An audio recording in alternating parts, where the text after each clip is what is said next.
नमस्कार दोस्तों, स्वागत है आपका स्टडी फॉर सिविल सर्विसेज में। वीडियो को पूरा देखिए। कोई भी आपका फीडबैक है, कोई सजेशन है, तुरंत वीडियो में कमेंट करके जरूर बताइए। अच्छा लगे तो वीडियो लाइक जरूर कर लीजिए और ऐसे वीडियो लगातार फ्री में पाने के लिए चैनल को तुरंत सब्सक्राइब कर लीजिए और बेल आइकन को जरूर टैप कर लीजिए ताकि आगे भी सारे वीडियो आपको मिलते रहे। यूट्यूब में फॉलो करते हैं तो प्लीज ये वाला फ्री टेलीग्राम चैनल जरूर ज्वाइन कर लीजिएगा। सारे नोटिफिकेशन, सारे अपडेट यहीं पे आते हैं, ध्यान रखिएगा। स्टडी फॉर सिविल सर्विसेज का कोई भी पेड ग्रुप अगर आपको ज्वाइन करना है तो सिर्फ 856480560606089752386445 यही नंबर है हमारे, सिर्फ जहां पे कॉल या व्हाट्सएप कर सकते हैं। इंस्टाग्राम पे हमारा पेज जरूर फॉलो कर लीजिएगा, study for civil dot services है।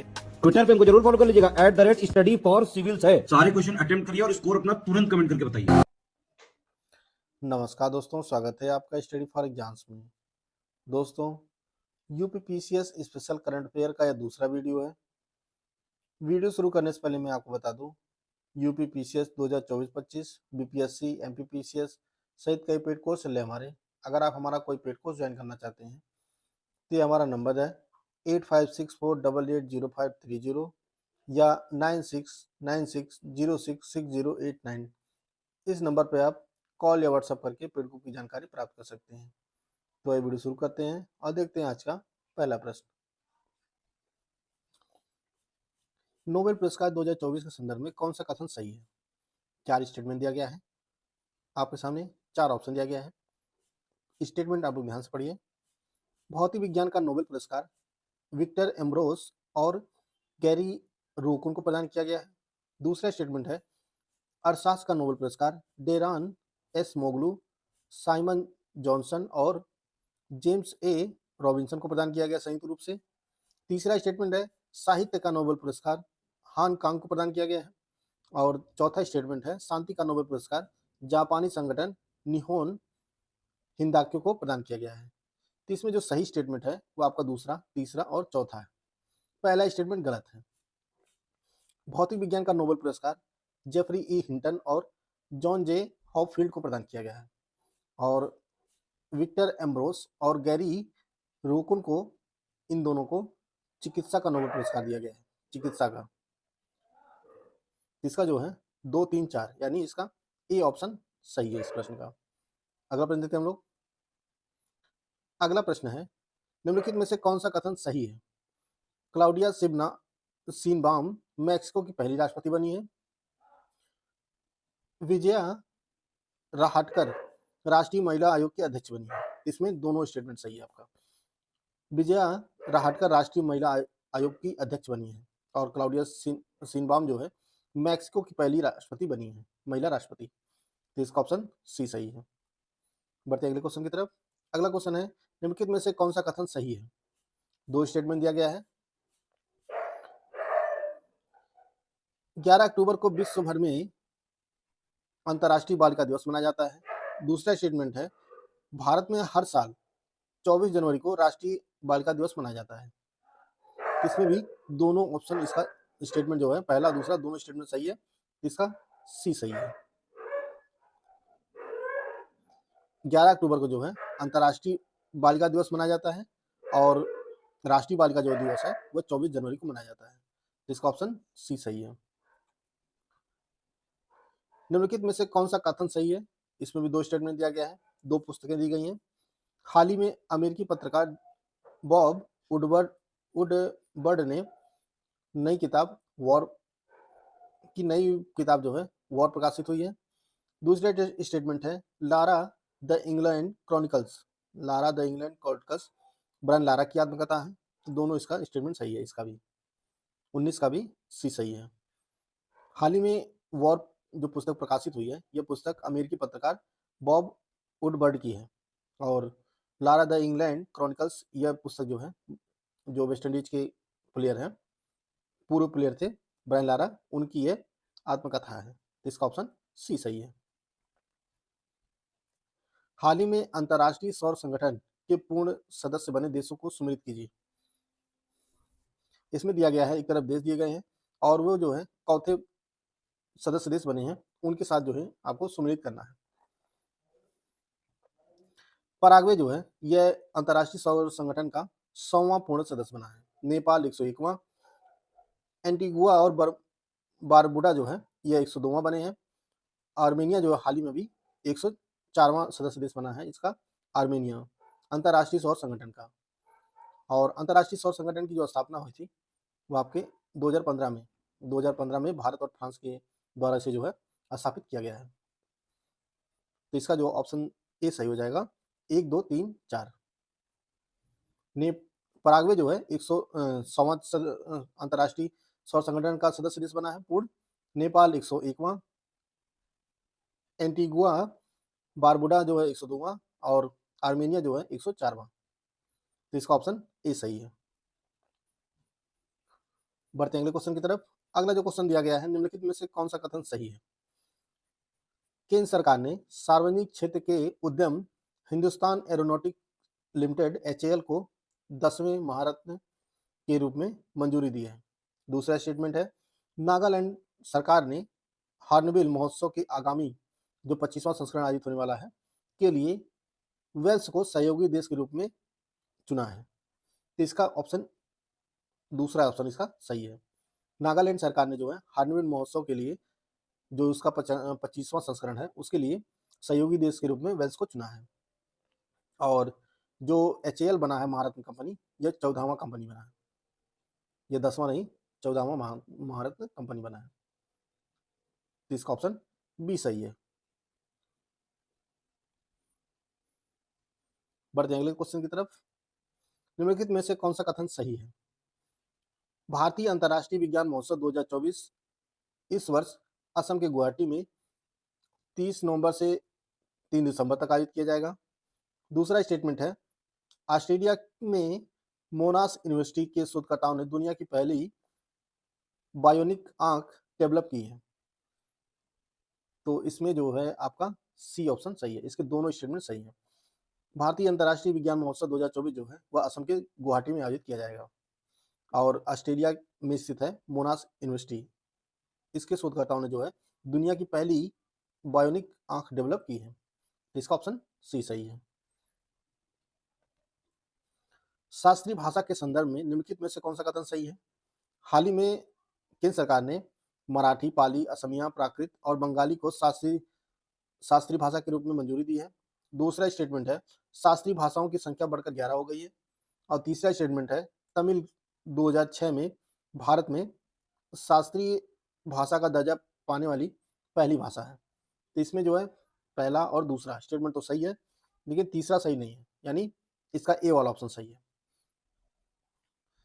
तमिल को जो शास्त्रीय भाषा का दर्जा दिया गया था वह 2004 में दिया गया था, 2004 में, 2006 में नहीं। और हाल ही में जो है भारत सरकार ने मराठी, पाली, असमिया, प्राकृत और बंगाली 5 भाषाओं को जो है शास्त्रीय भाषा के रूप में मंजूरी दी है। पहले से 6 थी, तो टोटल जो है कुल 11 हो गई हैं। तो इसका ऑप्शन ए सही हो जाएगा। निम्नलिखित में से कौन सा कथन सही है? इसमें भी 2 स्टेटमेंट दिया गया है।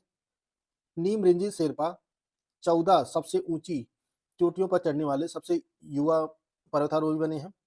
दूसरा स्टेटमेंट है, काजीरंगा राष्ट्रीय उद्यान भारत का दूसरा तितली विविधता केंद्र बनकर उभरा है। तो इसमें भी दोनों स्टेटमेंट सही है। नीम रेंजी शेरपा जो है वह 14 सबसे ऊंची चोटियों पर चढ़ने वाले सबसे युवा पर्वतारोही बने हैं। और असम में स्थित है काजीरंगा उद्यान, यह जो है भारत का दूसरा सबसे बड़ा तितली विविधता केंद्र बनकर उभरा है। पहला जो है वह अरुणाचल प्रदेश है, जो सबसे बड़ा भारत का, वह अरुणाचल प्रदेश में स्थित है नामदफा राष्ट्रीय उद्यान। यह जो है तितली विविधता का सबसे बड़ा केंद्र है भारत में। तो इसमें जो है ऑप्शन इसका सी सही हो जाएगा। हाल ही में विश्व स्वास्थ्य संगठन WHO द्वारा किस देश को आधिकारिक तौर पर मलेरिया मुक्त घोषित किया गया है? केन्या को, ऑस्ट्रेलिया को, नाइजीरिया को या मिस्र को? तो इसमें सही आंसर आपका ऑप्शन डी है, मिस्र को जो है हाल ही में WHO ने मलेरिया मुक्त देश जो है घोषित किया है। और यह जो है 5वां अफ्रीकी देश बना है मलेरिया मुक्त। WHO से प्रमाण प्राप्त करने वाला जो है यह 5वां देश बना है, 5वां अफ्रीकी देश बना है। तो इसका ऑप्शन डी सही है। निम्नलिखित में से कौन सा कथन सही है? सही पूछा जा रहा है। 2 स्टेटमेंट दिया गया है। हाल ही में जाफर हसन जॉर्डन हाल ही में जाफर हसन जॉर्डन के नए प्रधानमंत्री बने हैं। दूसरा स्टेटमेंट है श्रीलंका हाल ही में श्रीलंका के नए राष्ट्रपति अनुराग कुमार दिसानायके बने हैं। तो इसमें भी दोनों स्टेटमेंट इसका सही है, दोनों स्टेटमेंट सही है। जॉर्डन के जो नए प्रधानमंत्री बने हैं वो जाफर हसन बने हैं और श्रीलंका के जो नए राष्ट्रपति बने हुए हैं अनुराग कुमार दिसानायके बने हैं। तो इसका ऑप्शन सी सही है।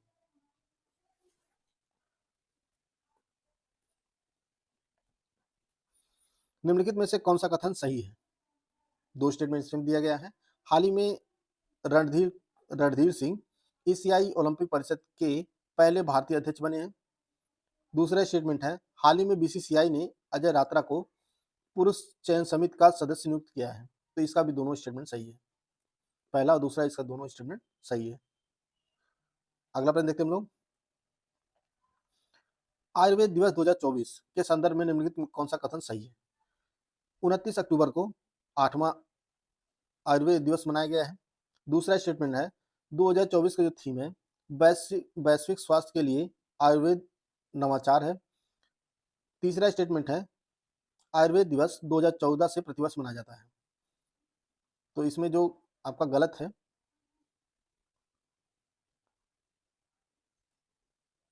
दोनों गलत है, मतलब इसका जो पहला स्टेटमेंट गलत है और दूसरा भी गलत है। आयुर्वेद दिवस 2016 से मनाया जा रहा है, 2016 से, और 2024 का जो वर्ष था यह 29 अक्टूबर को मनाया गया है। यह 9वां था, 9वां आयुर्वेद दिवस मनाया गया है 29 अक्टूबर 2024 को। और 2024 की जो थीम रखी गई है वह वैश्विक स्वास्थ्य के लिए आयुर्वेद नवाचार है। तो इसमें ऑप्शन बी सही है, इसका केवल 2। अगला प्रश्न देखते हैं हम लोग।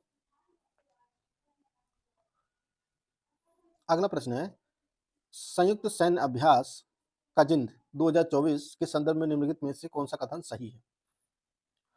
पहला स्टेटमेंट दिया गया है 30 सितंबर से 13 अक्टूबर 2024 तक भारत और कजाकिस्तान के बीच 8वां संयुक्त सैन्य अभ्यास काजिंद 2024 उत्तराखंड के ओली में आयोजित किया गया। दूसरा स्टेटमेंट है पिछला संयुक्त सैन्य अभ्यास 30 अक्टूबर से 11 नवंबर तक कजाकिस्तान के ओटार में आयोजित किया गया था। तो इसमें जो है दोनों स्टेटमेंट इसका सही है। 2024 का जो काजिंद 2024 सैन्य अभ्यास है यह भारत और कजाकिस्तान के बीच आयोजित किया गया और यह जो है इसका 8वां संस्करण था। इससे पहले 2023 का जो आयोजित किया गया था वह कजाकिस्तान के ओटार में आयोजित किया गया था और यह जो है 2016 से आयोजित किया जा रहा है। इसका ऑप्शन सी सही है। अगला प्रश्न देखते हैं हम लोग।